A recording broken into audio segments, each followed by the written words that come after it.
Hi everyone and welcome back to the first few hours of Civilization 6. So, let's continue where we left off. And not a whole lot is happening right now actually.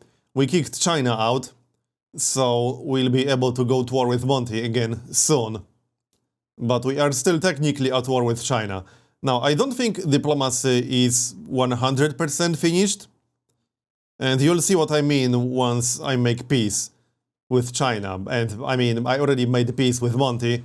And nothing really happened. There were no kinds of negotiations or anything like that. I'm not sure if it's supposed to be like that or if it's just unfinished. Remember that I'm playing a build 3 months before release, and the game is still in active development. But yeah, it was a little bit odd. We will build a holy site, which was actually a little bit pointless, because religion wasn't fully implemented in the build I played. And in fact, I pretty much couldn't use religion here.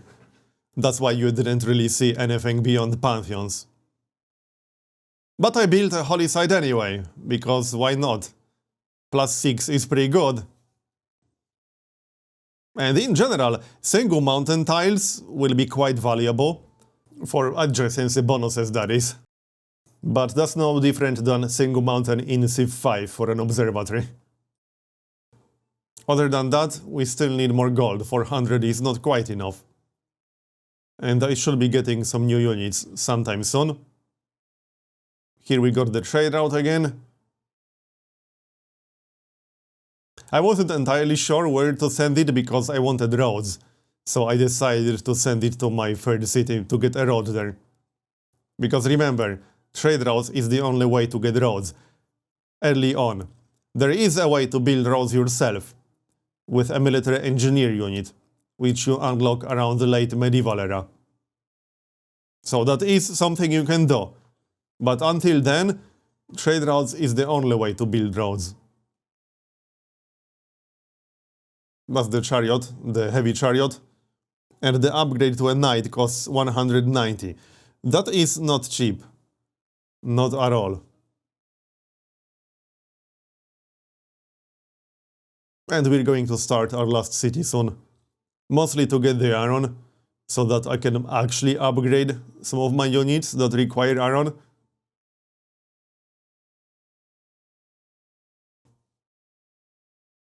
And Monty is actually going to attack the city-state to the south of me, which was quite convenient actually, because that kept him busy. I think he lost some units there, and he was out of position. You are not threatening to build more wonders. China doesn't hate us anymore, apparently, even though we are at war. That's actually kind of interesting that there are some diplomatic messages while you're at war. That did not happen in Civ 5. If you were at war, the only kind of interaction you had was maybe making peace, and that's about it. But I'm glad to see that you get messages, especially relating to agendas, because that's what it was, that was his agenda.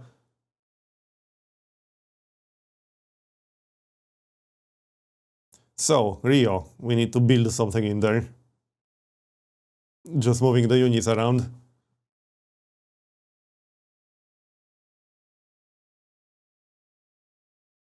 There were so many options here right now, but here's one of the quote-unquote districts. It's not really a district. I mean, Aqueduct is technically a district, but not in a traditional sense. You just build it on the map, which makes it a district, but it doesn't get adjacency bonuses or anything like that. So what the Aqueduct does is it brings fresh water from an adjacent river, lake, oasis, or a mountain to your city, boosting its population, which means you have to build it adjacent to the city center. And yes, it does work with mountains, not just freshwater sources, but that doesn't make a mountain a freshwater source otherwise, just to make that part clear. But that does mean one of the tiles that's adjacent to your city center has to have access to either freshwater or a mountain, because otherwise you will not be able to build an aqueduct in that city. So that's definitely something to keep in mind when deciding locations for cities. It will definitely be a factor when deciding where exactly to found cities. In other news, we are about to finish researching apprenticeship, which unlocks the industrial zone district, and that district gets adjacency bonuses from mines and quarries, but also from other districts.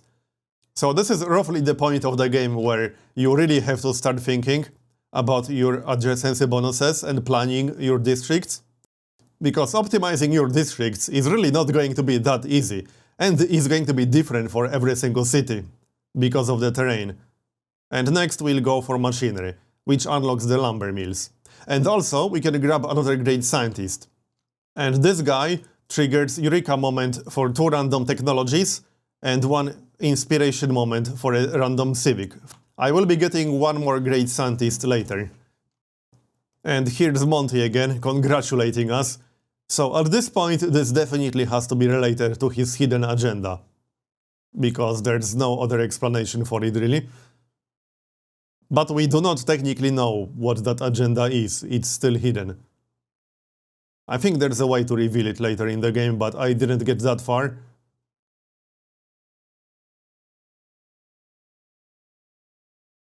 And also, we're going to need so much money to upgrade all the archers. I will not be able to afford all the upgrades. Some of the upgrades are actually really damn expensive. If you consider the knight upgrade costed 190 gold on quick speed, that's actually really expensive. Also, we got our final city now, which means I will be able to get iron. Unfortunately, it's just literally 1 iron. So it will only be enough for 1 unit upgrade. But at least we got some, and I will be able to actually get that unit at all. Even 1 is enough to give it a shot. Still got some improvements to build.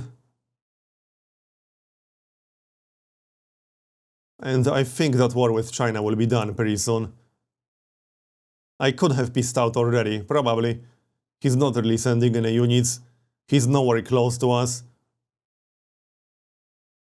And look at all these units Monty is sending towards the city-state. I guess he was really bored at that point. And he needed something to fight. His unique ability does favor war. However, he cannot get builders from city-states. Just from other civs. Our warrior in the east is still exploring. I wasn't even looking for more civs at this point. I was mostly looking for things like new natural wonders. Because there are a few new natural wonders in Civ 6. I was hoping to find some of them. We already found one, the Crater Lake. We hooked up the iron, which means we can actually recruit units that require iron. And we upgraded to a knight. That's going to be the only knight I got for a while. But we got 1, and the knight is significantly stronger than any other units I have at this point of the game. So that was quite useful. Actually, it will be useful against Monty, that's for sure. Now we can pop our great scientist, and we got Eureka boosts for mercantilism, gunpowder, and square rigging, which is pretty good. And we're about to finish both machinery and feudalism. This was a pretty good moment to attack Monty. And from what I remember, we will be doing it pretty soon. Unfortunately, I will not have enough gold to upgrade all of my archers, because the crossbowman upgrade was pretty expensive. Don't remember the exact value right now, but you'll see it soon enough. And our income at this point isn't even that good. Less than 20 gold per turn is not that great. But there are certainly ways to improve it. I'm not using both my trade routes. I didn't really build a lot of commercial hubs. I built 1 commercial hub in this game, and I think that's it. There are a lot of things to consider when you build up your cities. What do you want more? Production? Science? Faith? Gold? Culture? You can't get all of that all at the same time. And here's machinery. It unlocks the crossbowman, and it also unlocks the lumber mill. And the lumber mill gets an extra bonus if it's built next to a river. So that's something to keep in mind. Then we also got feudalism, and feudalism unlocks 2 pretty good policies. The feudal contract, which gives plus 50% production towards medieval and renaissance both melee and ranged units, so that's pretty good. And it also gives serfdom, which gives newly trained builders 2 extra build actions. That's also pretty good.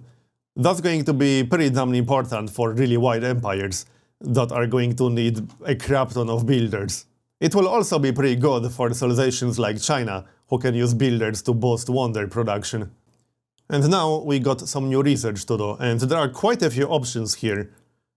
We could go for military engineering, and that's a tech which unlocks the military engineer unit. I should hover over it in just a second. So there's the military engineer. That's a medieval era support unit, which requires an armory, and he can construct roads, forts, and airstrips. So that's the unit that allows you to actually build roads yourself. But in the end, I decided to go for education because that unlocks universities, and we also already had the Eureka boost for education, so it makes sense. And we will be going for mercenaries in the Civic tree. There are some pretty decent policies in there. One of them doubles the yields from pillaging districts, and you can actually pillage districts, by the way. You just have to do it more than once if there are buildings in there. And the other policy, which I was more interested in, is professional army, which gives you a 50% discount on all unit upgrades. That is a pretty good one, especially considering how expensive some of the upgrades are. You will really have to spend a lot of gold for upgrades if your army is big. And I do think armies will be larger on average than they are in Civ 5, especially if you consider that later in the game you can merge 2 identical units into a corps, and then even later 3 identical units into an army. So you will be able to have 3 military units on one tile later in the game. Here I was checking out all the districts that I already have available, and there are a lot of them. It's not an easy choice which district to build where. I like that you can just click it and see which tile would be best for it. You don't just have to figure it out yourself, because that would get annoying after a while. There's the industrial zone, which is the latest district that we unlocked. There's no good location for it here, unfortunately. We would get +1 at best, which is less than optimal. I can also build an aqueduct near Belém if I want to. We got a few possible locations for it, and I will build it. It will unfortunately take 14 turns. We can hook up the stone if we buy that tile, which I think I will. That's 50 gold. But that does mean we are down to 44. Which is not good considering we have so many archers to upgrade. Not sure if you noticed earlier, but if you didn't, upgrading one archer to a crossbowman costs 200 gold. Again, on quick speed. So that's a little bit insane, actually. If you have 5 archers that need upgrading, that's 1000 gold on quick speed, just to upgrade them all. It would actually be faster at this point to just recruit a few crossbowmen from my cities, if I wanted more crossbowmen, because I simply won't get enough money to upgrade all the archers anytime soon. We just got the one that I upgraded earlier, and that's it. And right, Egypt wants to stay friendly. So we accept, or at least she's trying to improve her relations with us. Same with Monty. We can do the same and it costs 25 gold, but they can decline, so you can end up just wasting 25 gold. That is a thing that can happen. And that actually happened later, I think. Quite a lot of sea resources to the south. This would actually be a pretty decent location for a city. And we got a new inspiration and a new Eureka boost. Very nice. That was military engineering and civil service. I was actually actively working towards some of these Eureka boosts, by the way. It wasn't just by accident or whatever. Right now, I'm mostly preparing to attack Monty again. It won't be happening just yet. It definitely won't be happening in this episode. I wanted to get at least 1 catapult before actually attacking him, and I was hoping to upgrade another unit or 2. Because some of these are slightly outdated. They aren't actually outdated compared to Monty's units, but crossbowmen are certainly much stronger than archers, so I wanted to get more. I was strongly considering building a theater square here, because we got some pretty decent locations for it, and I wanted to get more culture to make civics go a little bit faster, but at the same time I also wanted gold, so I'll end up getting a market. You know, to get that gold for unit upgrades, because we seriously need that. This is pretty much the point of the game where you want more of everything. You still aren't very developed, but you are slowly getting into the mid-game. I wanted more science, because our science output didn't really go up by much recently. I wanted more culture to make civics go faster. I wanted more gold, because I needed gold for unit upgrades. I wanted more production in my cities. I wanted them to grow. So yeah. And I was also considering recruiting another unit or two, especially the units that we don't actually have yet. But you can't do all of that all at the same time. You have to choose what to prioritize. And then there's also the matter of optimizing your districts. And then there are also regular buildings that you want. So there are a lot of things to do, and a lot of decisions to make. And there isn't really one optimal path to develop a city. A lot will depend on the terrain around the city. So which districts will be best for that city? You'll just have to decide how to specialize each city. Because jack-of-all-trades city isn't really a thing. You can kind of try to do it, but it's not really going to work very well. There are just too many districts to consider. And sometimes it just won't make any sense building a specific district type in a city. Like that city to the north. It wouldn't make any sense to build an industrial zone district with +1 production, because that's just a waste of time. The really nice thing about Brazil's unique ability is that thanks to rainforests, you can make a lot of districts work that otherwise wouldn't work with that particular city location. So it makes their cities more flexible. I actually kind of really like Brazil for that. The downside is that rainforests can be pretty annoying. We are also about to finish education, so building universities is yet another thing to consider. Oh, and speaking of education, in Civ 6, education doesn't actually unlock research agreements. Scientific theory does. So research agreements are unlocked much later into the game. I actually kind of like that. There will be less focus on getting as many research agreements as possible, especially on highest difficulty levels. Also, I'm not gonna lie, at this point, I really wished that it was possible to speed these turns up a little bit. I assume the final game will have a way to just skip unit movement animations, for example, like you can in Civ 5. But this early build didn't have any such option, unfortunately. But it's fine, we still got quite a bit of time left in this game. It ended after turn 100, and we are on turn 79 right now. And we got a whole war with Monty still coming up. That will happen. I think it will happen in the next episode. By the way, I have no idea what Monty is doing with all these units next to the city-state. He's not attacking it yet. And here's education. And now we can pick new research. There are so many techs that we can research right now. We do have a boost for military engineering. And I think that's the only tech we got a boost for. It does unlock the armory, so that is quite nice. And it also unlocks better roads, the medieval road.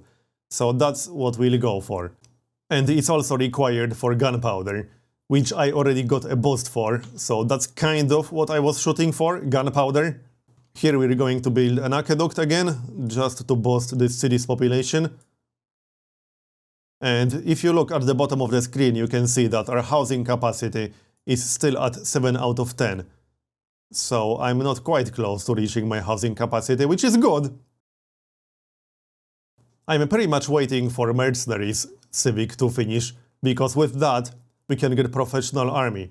And I will also be switching my government, because with Oligarchy, which is another early game government, you can get a combat bonus for all your melee units. And that will be useful for our upcoming war with Monty. And with that boost from Oligarchy, with another unit upgrade or two, and with a siege unit or two, we should have enough to beat Monty. At least that was pretty much the plan here. Unfortunately, my income is not that great, so even with a 50% discount from that policy that we'll get from mercenaries, I still won't be able to upgrade my entire army. But it will help, it will save us quite a lot of gold.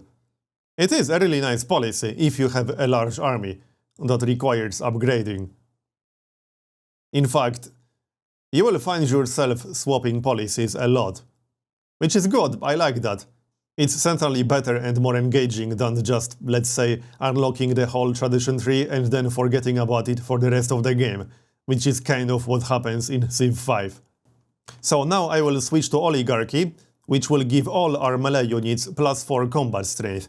And we will also get the legacy bonus from Autocracy, which is a 10% bonus to wonder production. I won't really use that in this game anymore, but hey, it's a useful bonus. Oligarchy also has a diplomatic slot, while Autocracy doesn't. In fact, Autocracy is the only government, as you can see, that doesn't have a diplomatic slot. And diplomatic policies are pretty powerful, actually. They can help you a lot with city-states, as you will see in just a moment. So I actually changed my mind last moment here, and decided to go for feudal contract instead. And that will give us a 50% production bonus towards both melee and ranged units in medieval and Renaissance era. So that will end up helping me a little bit more than the discount would, because there's one unit in particular that I really wanted to get before attacking Monty. That's the catapult. That will help sieging his city quite a bit. It's possible to switch policies without waiting to finish a civic, but you have to pay gold. So using the discount to save gold to then pay gold to switch to the production boost wouldn't really make any sense, because you save the money and then you have to spend extra money. The money you just saved. Anyway, we are also going to grab Natural Philosophy, which is +100% campus district adjacency bonuses. And we did have a few districts at this point, so this will be a nice science boost. I also swapped the scientist points for great prophet points. I shouldn't have done that, but I suppose it doesn't really matter in the end, because this game will be done in around 30 turns. And finally, for the diplomatic slot, we are going to grab charismatic leader, which is a really nice policy, +2 influence points per turn towards earning city-state envoys. So that basically lets you generate envoys faster, that's literally what it is. And like I mentioned in some of the earlier episodes, city-states have some really nice bonuses. Some really damn good bonuses. Some of them might be a little bit too strong, perhaps. Speaking of city-states, there are some pretty easy to complete quests over here, so I will be working on that in the near future. Other than that, we still have to pick our new Civic, and there are a few options here, but I went for Civil Service because we have a boost for that, and also Civil Service has two pretty nice policies. The first one gives you +1 amenity for cities with a garrison unit, which is pretty good, especially if you're having a problem with amenities. And the second one is Meritocracy, that gives +1 culture for each specialty district the city constructs. So that's pretty decent. I like that one. Anyway, that's going to be the end of this episode, so thanks for watching, and see you next time for some more Civ 6.